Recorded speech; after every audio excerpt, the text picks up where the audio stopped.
Welcome to the Leader Impact Podcast. We are a community of leaders dedicated to optimizing our personal, professional, and spiritual lives to have impact. This show is where we have a chance to listen and engage with leaders from around the world who are living this out. We love talking with leaders, so if you have any questions, comments, or suggestions to make this show even better, please let us know. The best way to stay connected is through our newsletter at leaderimpact.ca or on social media at Leader Impact. I'm your host, Lisa Peters, and we welcome to our Leader Impact podcast, Garth Jestley. Over the course of his career, Garth has held many senior leadership positions in investment management, venture capital, corporate banking, international project financing, private debt placement, and investment banking. After serving as Vice President Project Financing at Bank of Montreal and Vice President of Citibank, responsible for corporate banking in Eastern Canada, he joined Middlefield Group in 1985. And for many years, he served as CEO of the group's core investment management business. After stepping back from his full-time duties at Middlefield in 2012, Garth assumed the role of Executive Director of LeaderImpact for several years. This involvement was a catalyst for his recently completed book, More Than Your Business Card. Garth is currently Vice Chairman of Middlefield Group and Special Advisor to the Senior Management Team. He also serves on the National Board of Directors of Teen Challenge Canada and the board of Catch the Fire Church in Toronto. Garth and his wife Mary are involved in various church leadership roles around the world. They place a high priority on family and in particular enjoy spending time with their children and grandchildren.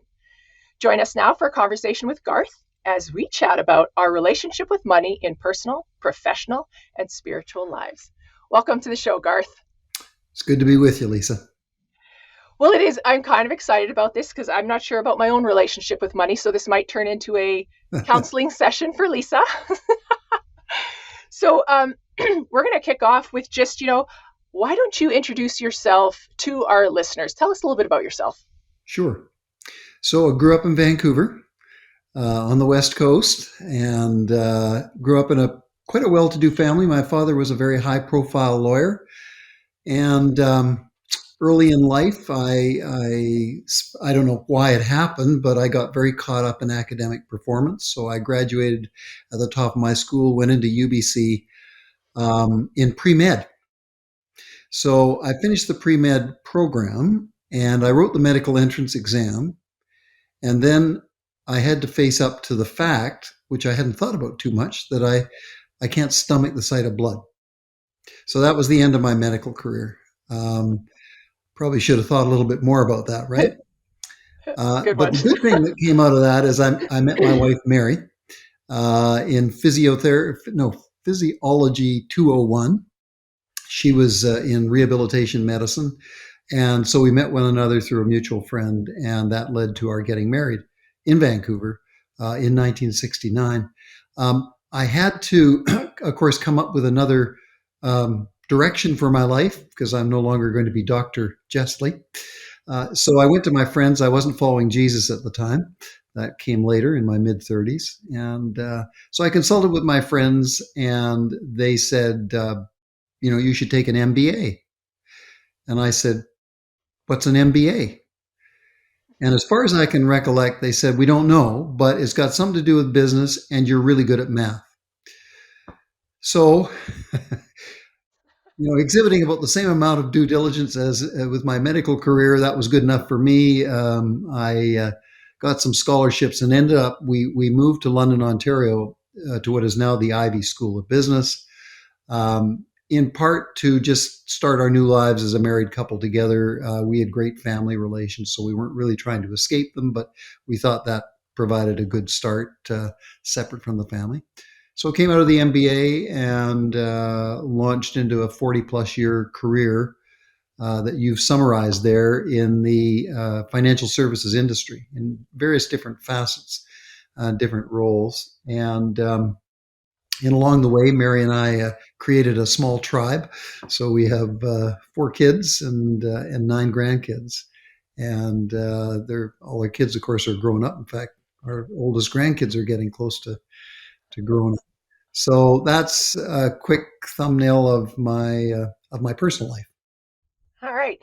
Now, because we were going to talk about relationship with money, I do want to ask you, because I know you have written about um, your mom. And in your notes you've written, or in your book you've written, your mom treated every nickel like a manhole cover when it came to spending. So how did those early years form your ideals about money? Correct. My my mom did treat nickels like manhole covers. She was a child of the Depression, and despite the fact my father was very successful, he was also a bit of a risk taker. He was always financing early stage mining ventures and things like this. So I think she looked at herself as the keeper of the finances, the stability in the family. So she did treat nickels like manhole covers. I remember each year, despite the fact we lived in a very Tony area of Vancouver that is extraordinarily expensive today, she'd buy my two outfits for school each year. I can still remember it. There's the new shirt, new pants, so on and so forth. So I think out of that, and of course, keep in mind, Lisa, I was not a believer. I had no thought about God and his involvement in my life or his involvement in provision. So I think the beliefs that crystallized from that experience was that first, it's all up to me. Like I got nobody else to depend on. We were very big believers in those days that when you got married, when you moved away from home, that's it. You moved away from home. You're no longer looking to the parents, even if you get into trouble. So you really are on your own, no concept of God. And so that caused me to be very careful with money, I would say, very diligent about looking at money, very, I would call it prudent, but I think some might just say stingy. Certainly was not into giving whatsoever because to me, it was very important to preserve what you had. It all came down to me. I couldn't depend on anybody else. And the main thing that I could do, this was early on, right? I didn't have capital to invest, but the main thing I could do is to really watch the spending, try to save, and just remember I do have nowhere to turn, not to my parents, not to anybody else. So that really influenced my views of money, and indeed, and we can get into this, it changed quite radically when I became a follower of Jesus. But there's kind of echoes. I mean, it takes a long time to drain that out of the system. I must say, and even though, and we can get into this, we've been on a journey of generosity for many decades. Nonetheless, I would say I have to watch myself because, that old person can, notwithstanding that my identity has changed, that old person can rear his ugly head from time to time, and I have to watch that. Yeah, I think a lot of people can identify with you with I'm doing it on my own. Who maybe haven't, who don't know of anyone else will take care of them. Maybe they don't have parents, but they would never ask. And they would never pray. And, so I think you make a great point there early on. That's Well, what your and in thinking fact, was. if I could tell you just a little story to bring that point out further. So we bought our first house in Toronto in 1974. 1974. We paid an enormous sum. I didn't have a cent, and the sum was $35,000. These houses in that area, that it's worth a lot of money. You measure in millions, not $35,000, but that's what it cost. And so the bank gave me a mortgage. The vendor took back a note, so I only needed $5,000 more to close the gap. So I phoned my dad, and I don't say this disrespectfully to him because he was very successful, but he was very tied up in loan guarantees and so on and so forth. So he didn't have, even though I went to him, I didn't go to him saying, "You got to help me." I just went to him and said, "Is it possible?" And very quickly, I discovered that it wasn't. I wasn't going to push that. So fortunately, I went to the bank and they said, "Well, this person's early in his career, so we'll lend him the money." So I borrowed 100% of it. But that was the one and only time I went to family, and it was great trepidation, and it wasn't desperately bail me out. I wouldn't have gone ahead with the transaction if I'd not been able to get the money, obviously. Yeah. Oh, good share, Garth. So I'm gonna go into your personal. You did start a little bit about it, but tell us a little bit about your professional journey. We're going to move into that, your professional journey. And were there any pivotal turning points that moved you forward? Sure. So as you've summarized, I worked with four different companies over 42 years, I think it was. The first three were large institutions. Prudential of America. There's a common thread with all three of these institutions, I might add. I wanted to work for the best. In whatever area I went into, I wanted to work for the world leader. It was just, I was very hung up on excellence, on being with the best. That's where you learn the most. And it's just something about being associated with the best. Because one of the things I discovered early on, it's not really you, it's the institution you represent that has all the credibility.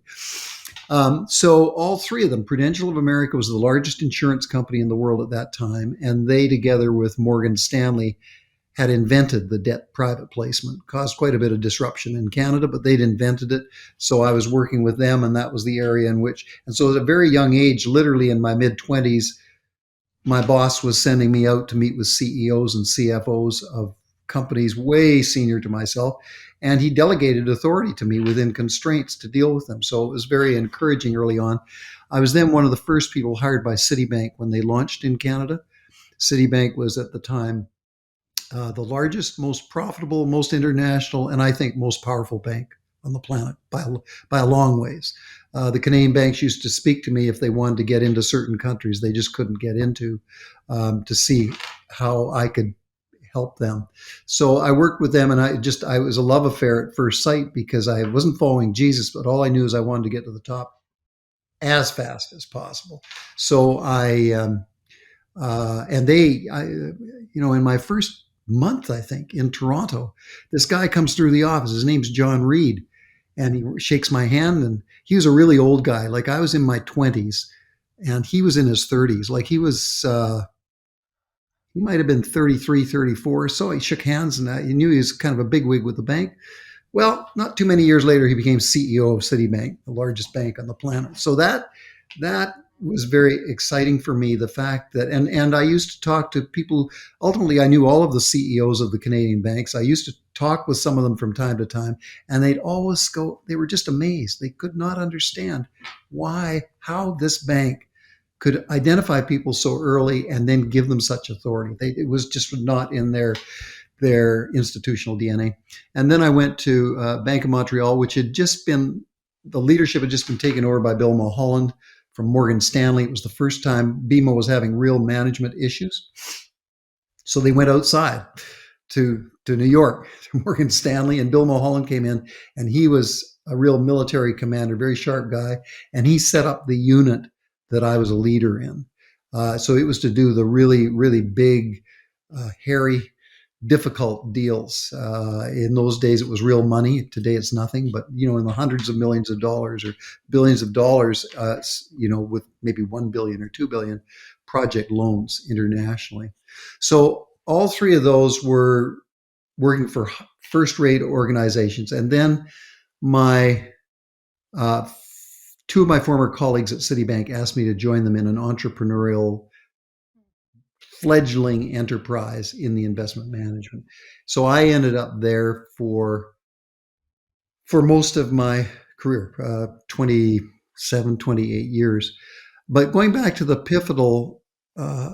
pivotal issue, I have to bring my wife Mary into this, actually, and I know this overlaps into the spiritual. I have a hard time with this disaggregation of personal, spiritual, and professional, because to me Jesus is the center of it all. So I have a hard time disaggregating them. But That's okay. So one day, just after I joined Citibank, one evening, actually, Mary over dinner said, "Garth, I have something to announce to you." And I'm going, okay, more children on the way. What is this? And she said, "I've decided to follow Jesus." Long, pregnant pause. Wow. Yes.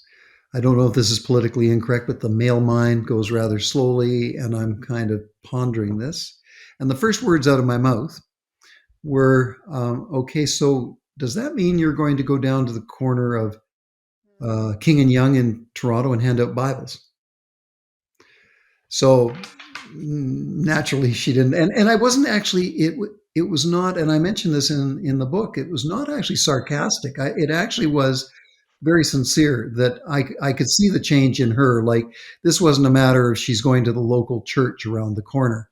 This was, she was fulfilled, she was excited, and that continued on and on. So I found that really interesting, but of no relevance to me directly. I So get that then, from people. They see it in their partner. They see how happy they are, right. and they want to be part of that. So it's funny that you say had no relevance to me. Yeah, no, I was totally fixated, like a typical MBA at my era. I don't know if it's still the same, although Okay. I've gone to speak to MBA classes. I've just not asked the question. But in my era, it was, you're going to the top as fast as possible. Oh no, I'm not CEO and I'm 4 years out. I still remember the first MBA reunions. They were very difficult, talking to people who were, busy disclosing how far they got and on the trajectory to CEO. So to me, that was, so that my whole life was caught up in that thing. And so what happened was, moved from Toronto to Montreal, down to New York, and along the way, I was a total goal setting kind of person. My whole life existed in setting goals, meeting or exceeding goals, being rewarded through financial rewards, advancement, all that. So that was my life. That was my self-created purpose. So when I was in my 20s, I set a goal that I'd become a vice president of Citibank within 3 years. So zipped around down to New York, back to Toronto, and one day this communication comes from Bill Spencer, who was then the chief. Not, he wasn't the CEO, excuse me. He was the president of Citibank worldwide, to the effect that the board of directors had approved my appointment as a vice president of the bank. So that was exciting. I was a young guy, like the Canadian banks were just like, what's going on here? And this is before title inflation. So it was actually quite a meaningful title. So I was excited, naturally, because what's my identity? And then all of a sudden, this question hit me. And the question was, is that it? Is No. that my purpose in living? Is actually the meaning of my life? Like I'm kind of like this. And then in the next instant, the follow-on question was, or not so much a question, it was more a revelation, I would say, that when I got to be the senior vice president of Citibank, the same question would occur.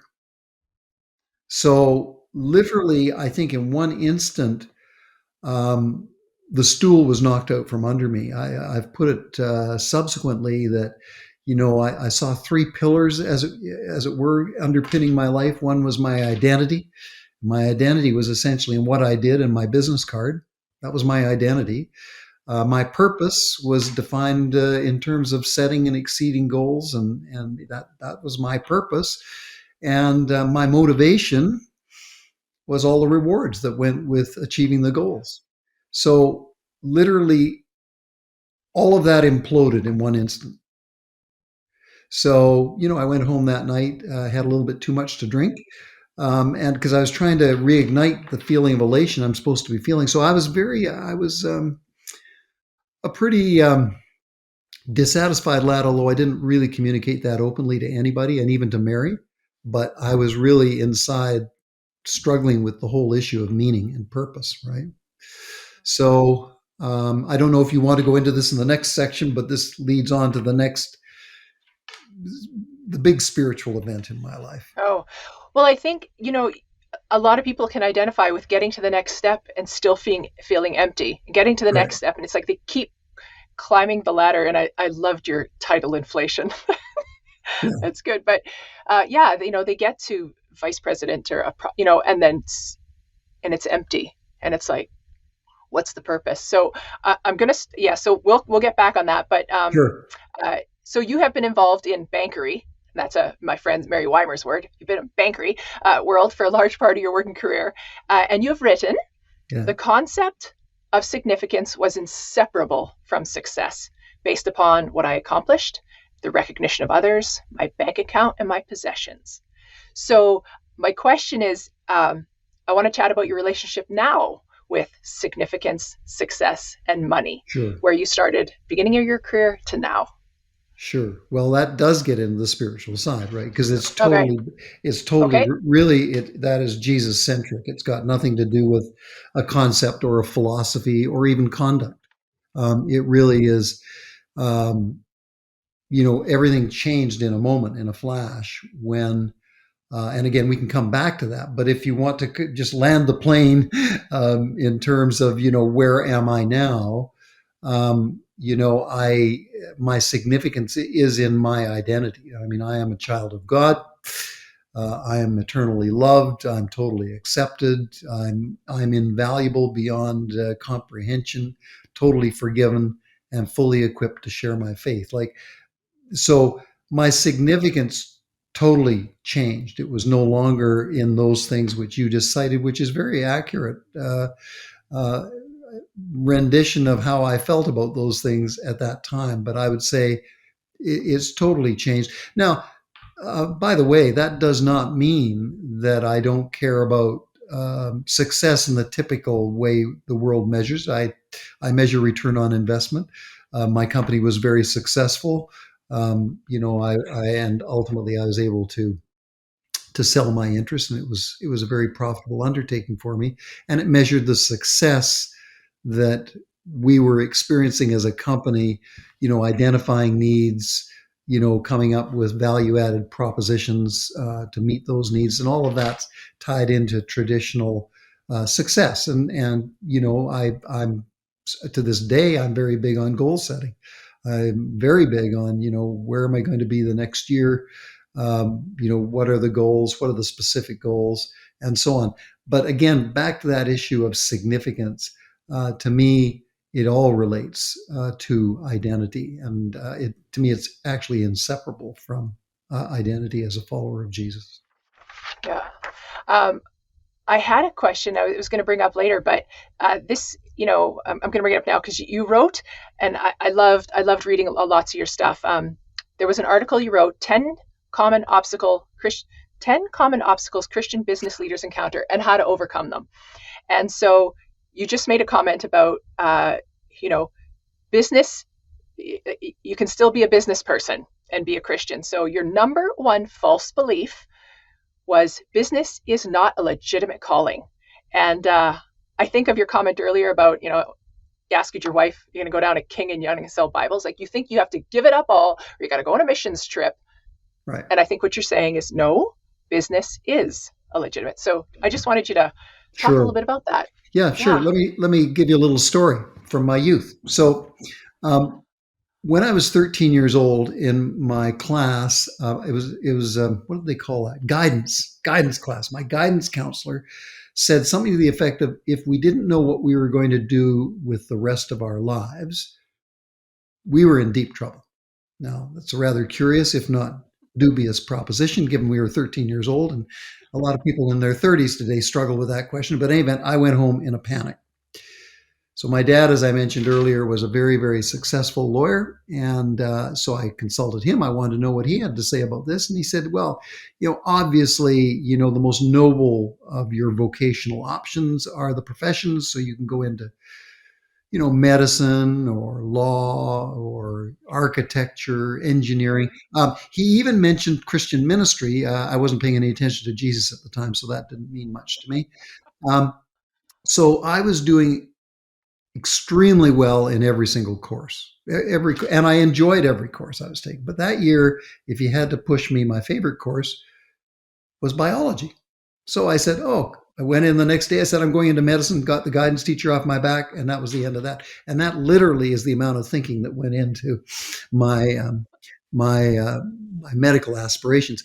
So I think that it's common in culture, not just within the church, but it's common in culture to have a less than rosy view of business. A less than rosy view of business. It's not viewed by many as that noble. And so when you get into the Christian domain, followers of Jesus, for many, and I think it's based on misunderstanding of the gospel and of how the free market is quite consistent with the gospel and so on and so forth. Lots of problems because guess what? Humankind is broken.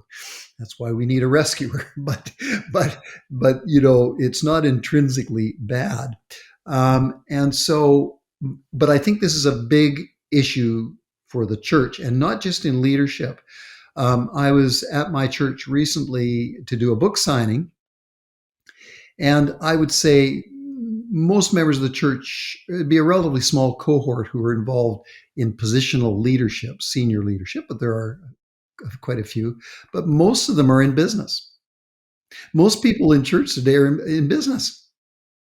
I would say 75%. Or they're dependent on business. Maybe one spouse is working, but they're dependent on business. So I think I might be low. I was just talking with somebody. I was on a call with California, and he said, I think it's 90%. But whatever it is, it's overwhelming. So what I would say is that a lot of believers in business view it as a placeholder until something more spiritual comes along.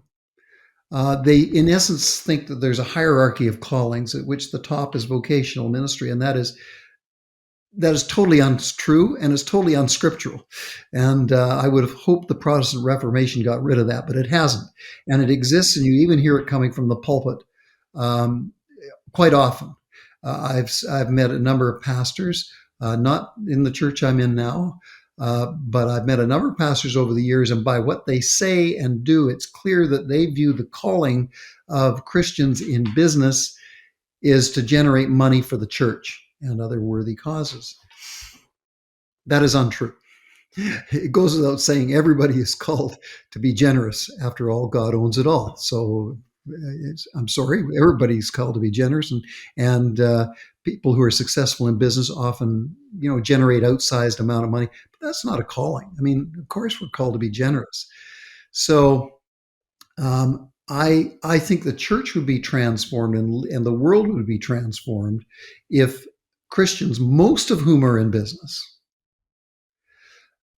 woke up one morning and saying, you know what, I'm called to this. And in fact, I would go further. I would say, if you actually can't say that business is your calling, whether you're just starting off in business or whether you own a business, whether you're a senior, if you can't say that you better get on your knees, because Jesus said, follow me. And if you're not in your calling, you better get on your knees and find out what your calling is. But I would suggest that many of them, because of their giftings and so on and so forth, are in their calling, but it's huge if one recognizes that it is a calling. I mean, just think, you're going into the office one day and maybe you have to lay off a significant number of people in a division, or maybe I've been through so many financial cycles that, there's all those major problems going on. Well, it makes a huge difference when you're going in, you're going, I'm called to this. I'm called to this. I mean, I remember when I was at LeaderImpact, I was in a training session with all the young'uns. I was the old guy coming in as the executive director of LeaderImpact. But I remember the fellow who was teaching this session, he said, right at the beginning, he said, I want all of you to really, really be sure you're in your calling. And he said, to be clear, I want you to be 100% sure. Actually, to be really clear, I want you to be 100.0% sure, not 99%, 100.0% sure. And over the 2 days, he came back to that point and he said it again several times. I want you to be sure you're in your calling. And it makes such a difference if you can actually say, and I find most leaders in business who are Christians, if you say, give me the honest answer to this question, okay, don't give me the one is probably the correct answer. I want you tell me, do you say, hey, I'm called to business? Most do not. But they would say things like, I'm gifted in this area. That's great. God's the one who's the source of gifts. I want to conduct myself well because, in the ethical realm, I hope so. You're an ambassador. It goes without saying, you better. And, it enables me to be generous. And of course, but God owns it all and he's enabled you. But that's not a calling. So what I'm saying is that wherever we are, where Jesus has called us, he's asking us not to live for him, but to allow him to live through us. And people need it's the fragrance of Christ. They need to know where you're coming from. It's countercultural, particularly today. It's so easy with the pressures to assimilate to the culture, and it really stands out. And it's intended to be stand out. We're, to quote one book I read by Paul Williams, we're exiles on mission. It's always been the church, and even through the Old Testament, we're exiles on mission. And so we're called to be countercultural, and people better know we're Christians. We're not Secret Service agents. So I can get on. That's my passion, and that was the driver behind the book. So business is absolutely a legitimate calling. And moreover, it's an important calling, and a lot of people don't even recognize its importance, right? They don't recognize that it funds everything. Oh, no, well, people pay taxes. No. Commerce generates the money they pay taxes. Well, the government service. No. Business generates it all. The not-for-profit. No. Business generates it all. So it funds everything. It's the source of innovation worldwide. It is the biggest engine of creativity globally as business. And the influence is vast. So it's not only legitimate, but important. And I think wherever you are in business, if you have found your calling, it's important. Absolutely. Because we're not just talking senior management, CEOs. Correct. This is wherever you are. Correct. If you have found your call. That just made me so happy. I just feel my cheeks hurting because I'm smiling and my heart feels it. So thank you for sharing that. Yeah. Now, as a professional, and while we were talking about your businesses and everything you've been involved with, you've dropped a lot of names, just people that probably were maybe a mentor to you or, it helped you along. So my question is just, is there a person in your life that has been a major influence in your spiritual journey? Okay. On the spiritual side, the biggest influence has been my wife, Mary. It was really in the dedication of the book, I dedicate it to her because really it was her example of Christ, being alive through her that led me to really seriously consider, it lent credibility to it.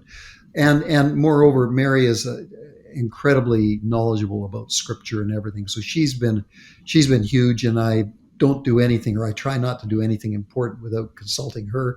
And she's my concordance and everything else. So I don't have to go to Google. I just ask Mary. So she's played an important role, and she kind of keeps me on track because I can be a bit impetuous at times in certain things. So she's a great anchor. So she's, without doubt, been the most important. There have been quite a number of pastors that have played a role in my life. And I would say a common thread is all of them have been pastors who believe that everybody in the church we're the, what does it say in the Bible?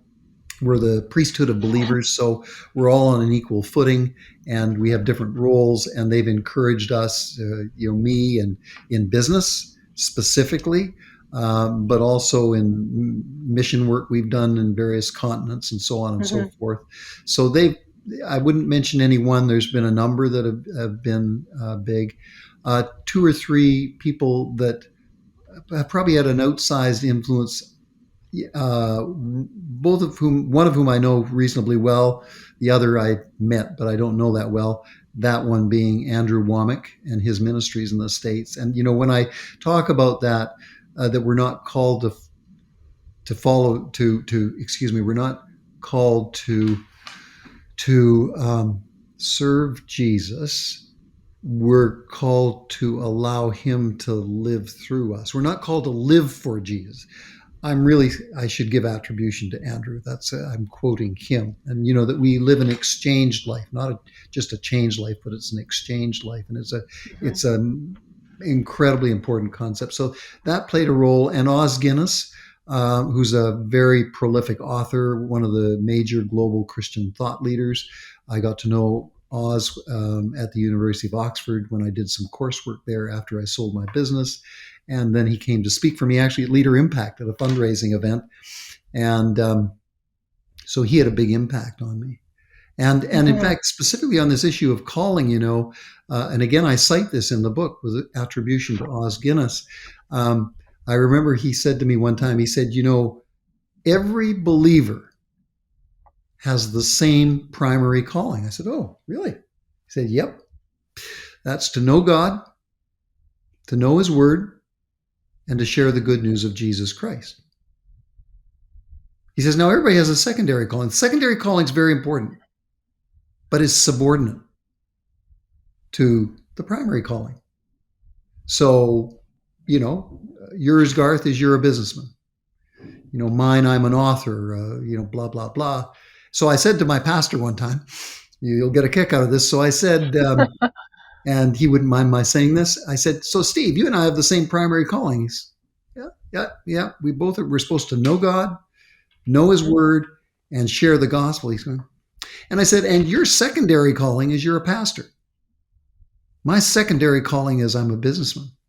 And to me, that's a very important point because we're not exempted by virtue of having this professional life of stepping away from allowing Jesus to live through us. And in fact, we're called to do that. We're called to know God, to make him known to everybody, including CEOs and everybody we meet on the street, right? Yeah. Oh, thank you for answering that. Now I'm going to flip to your book. Sure. You've written a book called More Than Your Business Card, which is now being studied by business leaders in leader impact groups around the world. Can you tell us how it came to be written? Sure. I resisted the idea of writing a book, for sure. But when I was executive director of LeaderImpact, I wrote 150 blogs and weekly blogs. And so I got a lot of positive feedback on those blogs. A lot of people said, well, you should write a book, to which I went, right. So in any event, that was really the genesis. Ultimately, I felt that God was speaking to me through these folks who were involved in LeaderImpact, that was his way of communicating to me. So I spent quite a bit of time thinking about what the topic would be. In fact, I wrote 2 books, actually. The first book didn't get published. The first book was totally aimed at people who don't know Jesus, leaders who don't know Jesus, because I have a huge heart for that. But my publisher persuaded me that while she was very diplomatic, she said it was a good book, but she said it was maybe 3 books in one, and maybe what I should do is really focus on believers and try to ignite them. So that was the genesis of the book, and the heart behind the book is really to ignite followers of Jesus to respond to their call, because I believe many in business are not treating it as a call. They are treating it as a bit of a placeholder. They've got their lives segregated into the personal and the professional and the spiritual. But in fact, I think we're to be integrated human beings, and people are to. I mean, my next book, I'm going to write a book on, and I want to interview people worldwide, leaders in business who are recognized as highly successful, who've paid a heavy price for being Christians. That's a book I want to write, because he calls us to pick up our cross and follow him. And he said, we're going to have troubles in this life. And he said, if they persecute me, they'll persecute you. And so to me, I like the example of believers who have paid a price in terms of some business trade-offs and so on and so forth to carry out the call. So that's the genesis of the book. Wow. Can't wait to read that, Garth. And so, and the subtitle, by the way, is really, so the title is More Than Your Business Card. The subtitle is A Wake-Up Call. So it was intended as a slap, a wake-up call for leaders desiring to follow Jesus in the marketplace. Did you ever have a slap? Did you ever? I've had slaps, but I'm not sure I've had the spiritual slap. I've certainly had slaps. I've had situations in business where somebody came at me very irately and accused me of something. It was quite innocuous, actually, what it was. But um, it was that I went and called on a senior executive of Canada's largest life insurance company. This is the chief investment officer, whom he had introduced to us. And he roared into my office. I was the CEO, by the way, but he roared into my office and he said, "How dare you? How dare you do this?" I introduced him and I looked at him and I went, "Sandy, you're right. Please forgive me. You're absolutely right. I didn't pull a CEO card. Like I said, yeah, you made an excellent point. I was negligent. So I've had slaps, where I've had to ask for forgiveness. That's part of living out our calling, right? And that's part of Yes. being authentic. Yeah, that was a great answer. Now, are you involved in a Leader Impact group right now? I am. And what are you studying? Because I think a lot of times people think, oh, they're studying just Christian books, but we study amazing books. So Yes. I'm just asking. I should be careful because it just so happens my group is going through my book, and I didn't nominate it either. The leader decided to go through my book, so that's what we're going through. But yeah, we've gone through. Most of the books that we've studied in my group have been authored by Christians. There was one exception recently, and of course, there's things to be learned, obviously, from lots of authors provide useful input. But a lot of the books that we've done over the years now that I've been involved in Leader Impact groups, John Ortberg's books and things like this, you wouldn't know for sure that it's a Christian writing them, except that he's coming from Christian values. So I'm trying to remember, Lisa, and I can't. What the last book we studied before this one? There was two back. It was written by someone who's not a believer at all. And in fact, but it was quite an interesting book, the theme that he brought out. So my own view is that the books, as long as the leaders are followers of Jesus, and as long as they're mission true. I'm very big on avoiding mission drift, which every business I know is involved in mission drift, and every ministry I've been involved with has mission drift occurring daily. So that's always a big issue, but you avoid mission drift here by the leaders being followers of Jesus, and regardless of the book being used, that they're able to always, through questions and leadership, or whoever's facilitating the discussion, to tie in the relevance of faith in God to the discussion that's happening. So I think that's the most important aspect. Yeah. And if anyone is listening, Leader Impact has a list of books that you can study. And I have loved every one of them, from Essentialism to Good to Great. Right now, we're actually doing Braden's book, Becoming a Leader of Impact. Yeah, and we did that one 2 or 3 good. books ago. Yes, it's an excellent book. Yeah, so I'm loving it. So obviously, Leader Impact is about your impact through your leadership. And have you considered what you want your faith legacy to be when you leave this world? Fortunately, you asked me that in advance because I've never been asked that question. But my faith legacy, I think after reflecting on it, my faith legacy, I would just like to be known as somebody who loved God and loved people, quite frankly. And that's a major core in the book that I've written, is the way we respond to the driver, if you will, the why, the motivator. Why would we even be open in such a very difficult environment, political correctness? Why would we even do that? And the reason is love. We love God, John 14, by obeying him. That's how we love God. And we love people by, treating them as we would like to be treated ourselves, and in particular, sharing the gospel. So I think so love goes beyond just doing nice things, and we're involved in lots of ministries around the world, and we used to travel around the world in ministries, and we're involved in a journey of generosity, and that's one way in which you love. But I think it's demonstrating love, and particularly by helping people to see the relevance of faith in God. So I think that's what I'd like people to say about me. Not that he built this business or that he built that business, but that he's known for love. So I know I threw that question to you in advance because I want people to think about that one, but it just came to me, and there are people listening who, they are not surrounded by people of faith, followers of Jesus. They are not. And because you were the executive director a while ago of Leader Impact, what advice would you give to someone who's listening and going, I don't know what my next steps are? Now, We want to tell them to call Leader Impact, but so you're talking about someone who might not be a follower of Jesus?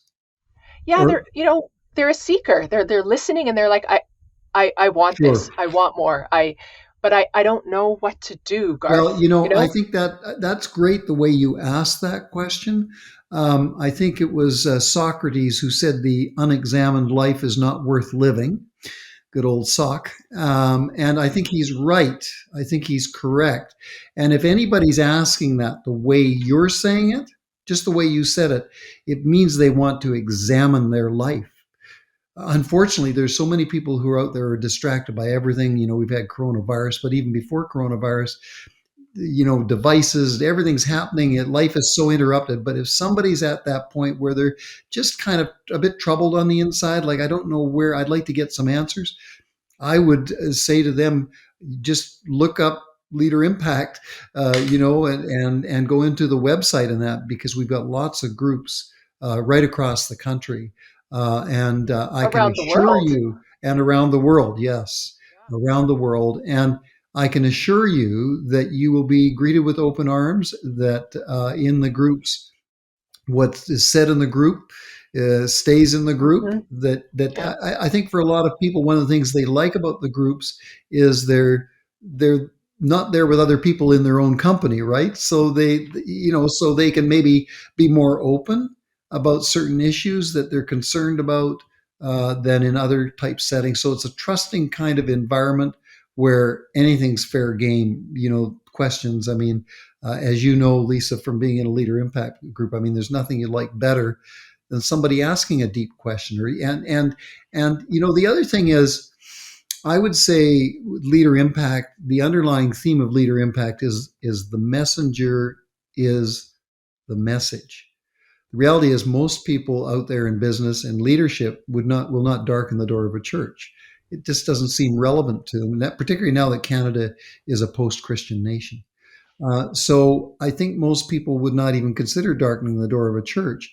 But, here you have a bunch of people, some of whom in the group, because I've been in groups with lots of not yet believers, but some of whom, have experienced the relevance of faith. And to me, that's a wonderful thing, because you're hearing people talk out of personal experience and personal relevance. And I think that has a much bigger impact on people than hearing a thus and so, and, oh, here's, chapter and verse. And that, I remember in one group I was in, there was a fellow, and somebody was facilitating the talk, and this guy was vice president of a fairly big company. And I can't remember what the issue was, but whatever it was, one of the people in the group started to just talk. And, he was really just talking out of his relationship with the Lord. I mean, and I could see this guy's eyes bugging out of his head, because he knew what he was seeing. He knew what he was seeing. This wasn't a thus and so and do this and do that. This was somebody living in relationship. And that made him hungry, for more. And we've had, various discussions since then. But there's a difference in the authenticity. And I think what they come to see is the Christian faith, which we believe is true, is highly relevant to their entire life, including their business life. I had about 14 or 15 people endorse the book. Virtually all of them are senior business leaders. And I would say that they applied. One of the reasons they're as actually successful by the world standards as they are, is because they put their faith to work. I mean, it was living out their faith. It wasn't sort of I'm successful in spite of my faith, or that's something alongside. It was because they were living in their true identity. So I think there's lots to be learned, and hey, you can always leave if you don't like it. Oh, thank you, Garth, for spending the last 50 minutes with me. I loved listening to you. I loved about the calling and just the relationship, how, you know what, it can change from, when you were younger, it was about success. It was about climbing the ladder to where you are now. It can change. And if you have that hunger. So thank you for taking the time with us to share today. You're most welcome, Elisa. All right. Well, this concludes our podcast with Garth Jestley. We hope you enjoyed our time together. And you can find Garth at www.garthjestly.com. Well, Leader Impact is a global movement dedicated to leaders having a lasting impact. And we believe that true impact occurs when your personal, professional, and spiritual life is fully engaged.